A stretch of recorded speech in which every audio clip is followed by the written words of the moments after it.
Hello friends, आप सभी का हमारे यूट्यूब चैनल में स्वागत है।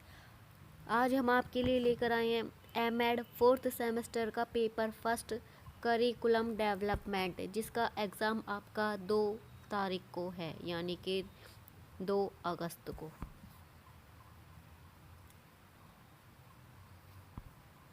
तो ये है हमारा पाठ्यक्रम विकास और आज के हमारे कुछ टॉपिक हैं। हमारा पहला टॉपिक है राष्ट्रीय पाठ्यक्रम संरचना NCF 2005 क्या है। तो राष्ट्रीय पाठ्यक्रम संरचना NCF शॉर्ट फॉर्म, इसकी फुल फॉर्म क्या है? National curriculum framework. कभी कभी पूछ लेता है आपसे कि राष्ट्रीय पाठ्यक्रम संरचना का पूरा नाम बताइए और उसकी विशेषताएं बताइए। तो राष्ट्रीय पाठ्यक्रम संरचना है क्या? 2005। तो राष्ट्रीय शिक्षा नीति 1986 के अनुसार राष्ट्रीय पाठ्यचर्या की रूपरेखा राष्ट्रीय शिक्षा प्रणाली को विकसित करने का एक साधन है तथा शैक्षिक घटकों के साथ साथ यह भारत की भौगोलिक एवं सांस्कृतिक वातावरण की विविधता का उत्तरदायित्व निभाते हुए मूल्यों के सामान्य आधार निश्चित कर सके। यानी कि राष्ट्रीय शिक्षा नीति 1986 ने क्या कहा? 1986 ने क्या कहा? राष्ट्रीय पाठ्यचर्या की रूपरेखा राष्ट्रीय शिक्षा प्रणाली को विकसित करने का एक साधन है तथा यह शैक्षिक घटकों के साथ साथ यह भारत की भौगोलिक एवं सांस्कृतिक वातावरण की विविधता का उत्तरदायित्व निभाते हुए मूल्यों के सामान्य आधार निश्चित कर सके। शिक्षा नीति 1986 के संदर्भ में 1988 में राष्ट्रीय पाठ्यचर्या प्राथमिक एवं माध्यमिक शिक्षा के लिए एक रूपरेखा को विकसित किया गया था। यानी कि प्राथमिक एवं माध्यमिक शिक्षा के लिए राष्ट्रीय पाठ्यचर्या की एक रूपरेखा विकसित की गई थी। 12 वर्षों के अंतराल के बाद 2000 में स्कूली शिक्षा के राष्ट्रीय पाठ्यचर्या की रूपरेखा विकसित की गई। पूर्ण रूप से यह 12 साल के अंतराल के बाद विकसित हुई सन 2000 में। राष्ट्रीय पाठ्यचर्या 2005 प्रारंभ करने के लिए 21 फोकस समूह बनाए गए, जिन्होंने स्कूलीय शिक्षा का गहनता से अध्ययन किया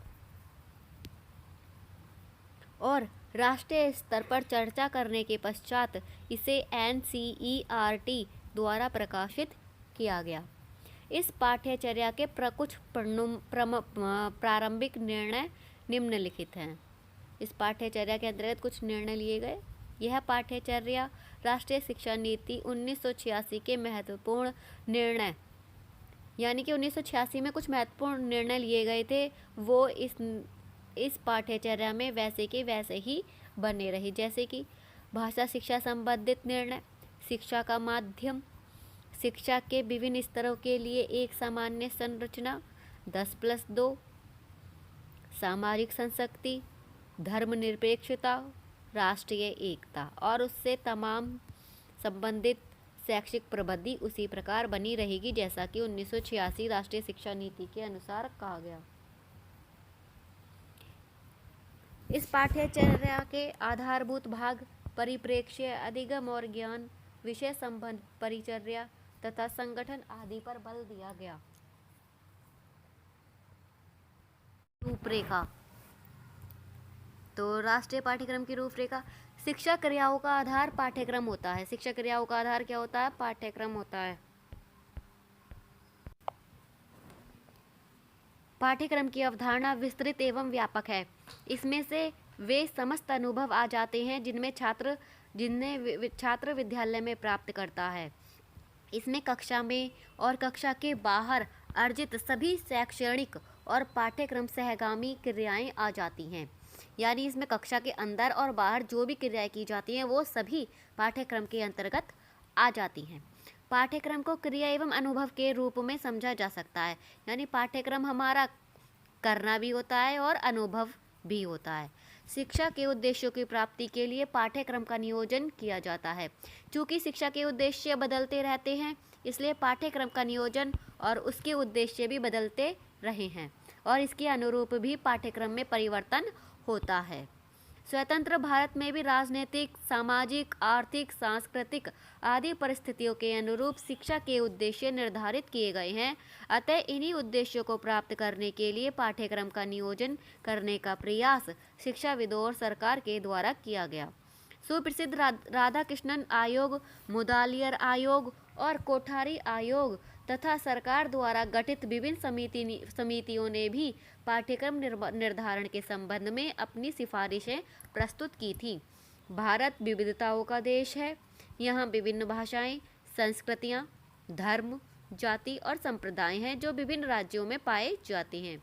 अतः यहाँ एक राष्ट्रीय पाठ्यक्रम की आवश्यकता है। राष्ट्रीय शिक्षा नीति 1986 में कहा गया था कि देश में एक राष्ट्रीय शिक्षा प्रणाली विकसित की जानी चाहिए जो संविधान की मूल धारणा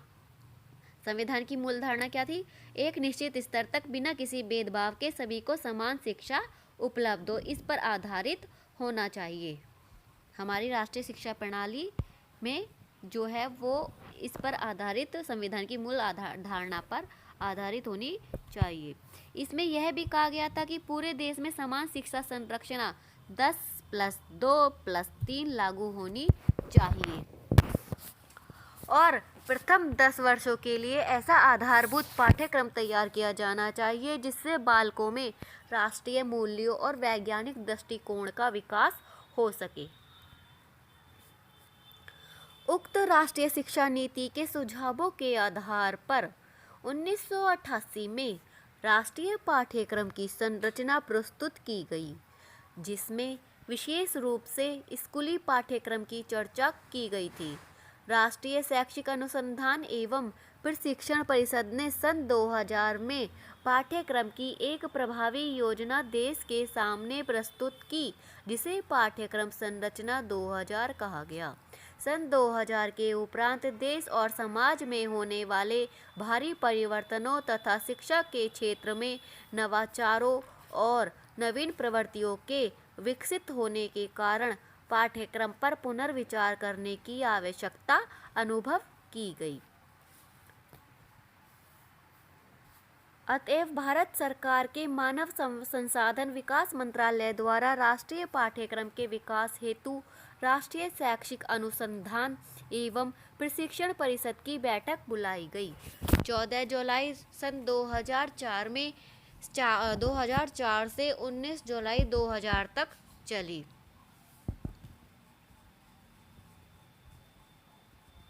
इस बैठक में यह स्वीकार किया गया कि 21वीं सदी की शताब्दी की आवश्यकताओं को पूरा करने के लिए राष्ट्रीय पाठ्यक्रम की रूपरेखा का निर्माण किया जाए। राष्ट्रीय शैक्षिक अनुसंधान एवं प्रशिक्षण परिषद का विचार था कि कोई भी पाठ्यक्रम पूर्ण एवं निश्चित नहीं होता। समय की धारा के परिवर्तन के साथ पाठ्यक्रम में भी बदलाव आवश्यक है। पाठ्यक्रम सदैव ही विकासात्मक प्रक्रिया में रहता है। समाज के विकास की प्रक्रिया के अनुरूप ही राष्ट्रीय पाठ्यक्रम के विकास की प्रक्रिया भी होती है। अतएव 1988 व सन 2000 की पाठ्यक्रम संरचनाओं की समीक्षा करते हुए नई शताब्दी की आवश्यकताओं, आशाओं और आकांक्षाओं को पूरा करने के लिए दिसंबर 2005 में NCERT ने जिस पाठ्यक्रम की रूपरेखा प्रस्तुत की उसे ही राष्ट्रीय पाठ्यक्रम की रूपरेखा 2005 कहा गया। इसमें कक्षा 1 से कक्षा 12 तक का पाठ्यक्रम प्रस्तुत किया गया। तो ये थी हमारी राष्ट्रीय पाठ्यक्रम संरचना NCF की रूपरेखा। अब है हमारा NCF की विशेषताएं।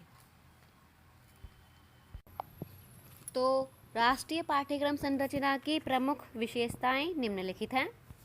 नंबर 1, NCF 2005 में स्कूली शिक्षा के प्रत्येक स्तर पर चर्चा की गई है। नंबर 2, इसके लिए 21 केंद्र समूह बनाए गए थे।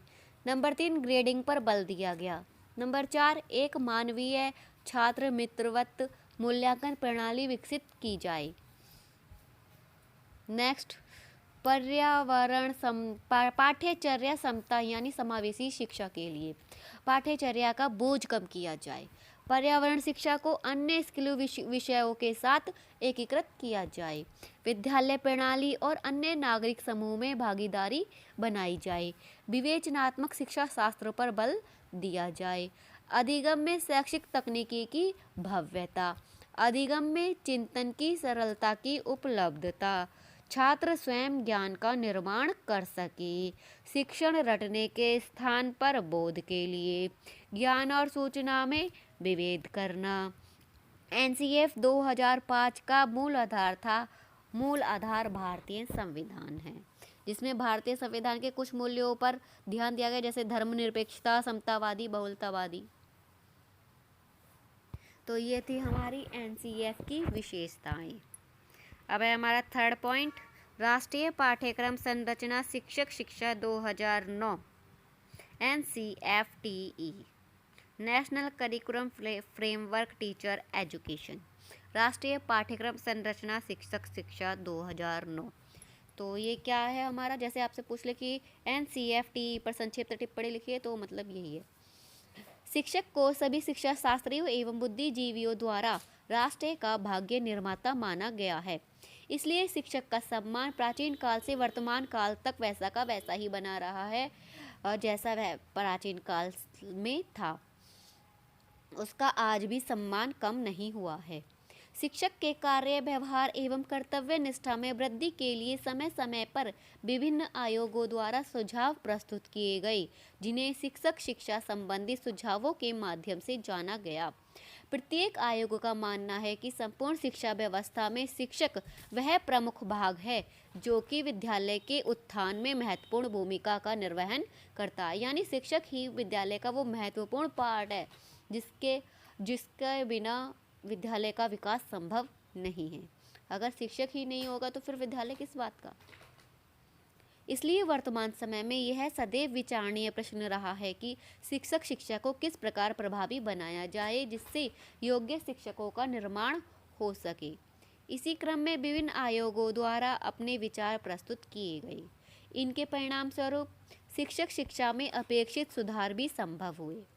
शिक्षक शिक्षा के नवीन विद्यालयों को मान्यता प्रदान करना, शिक्षक शिक्षा में नवाचारों का प्रयोग करना एवं शिक्षक शिक्षा में विभिन्न प्रकार के प्रशिक्षणों की व्यवस्था करना आदि सभी ये जो सुझाव दिए गए वो विभिन्न आयोगों एवं शिक्षा नीतियों के द्वारा दिए गए।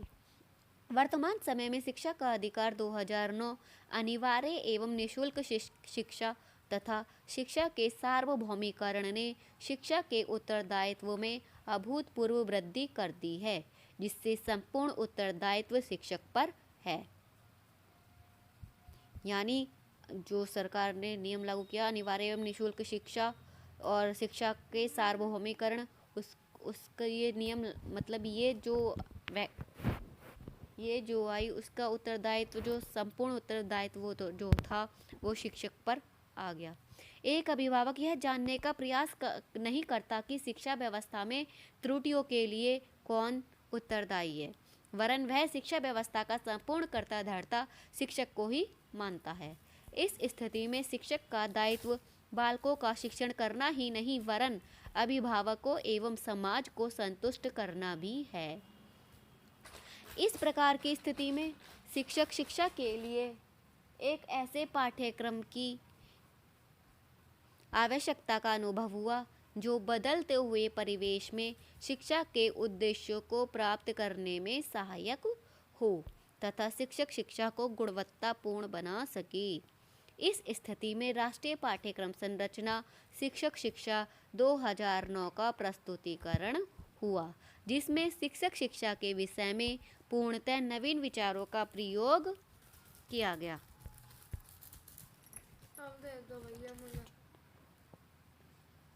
राष्ट्रीय पाठ्यक्रम संरचना शिक्षक शिक्षा का स्वरूप वर्तमान समय की आवश्यकताओं को ध्यान में रखकर किया गया।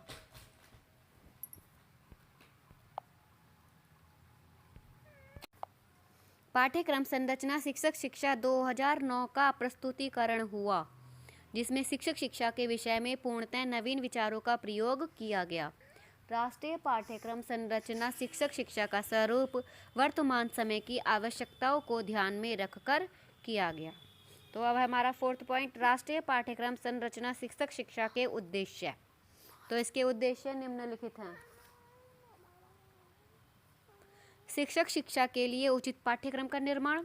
नंबर 2, शिक्षकों के लिए व्यावसायिक वृद्धि की उपलब्धता। नंबर 3, शिक्षार्थी की योग्यता एवं गुणों का विकास करना। नंबर 4, छात्रों के सर्वांगीण विकास का उद्देश्य।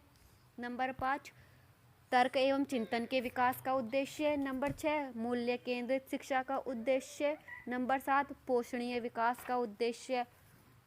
नंबर 8, गतिविधि आधारित शिक्षा का उद्देश्य।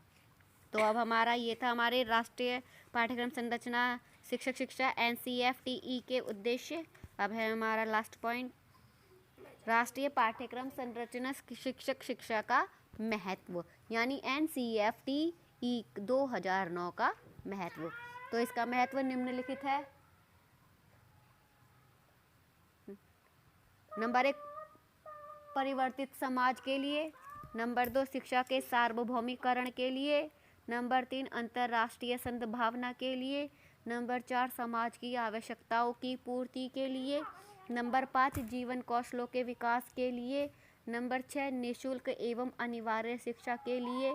नंबर 7, शैक्षिक असमानता कम करने के लिए। नंबर 8, शिक्षण अधिगम की प्रभावशीलता के लिए। सो फ्रेंड, ये थी आज की हमारी वीडियो। अगर आपको अच्छी लगी हो तो please like, share and subscribe. Please हमारी इस वीडियो पे अपनी राय ज़रूर दीजिएगा कि आपको ये वीडियो कैसी लगी। तो प्लीज़ हमारे चैनल को सब्सक्राइब, लाइक, शेयर।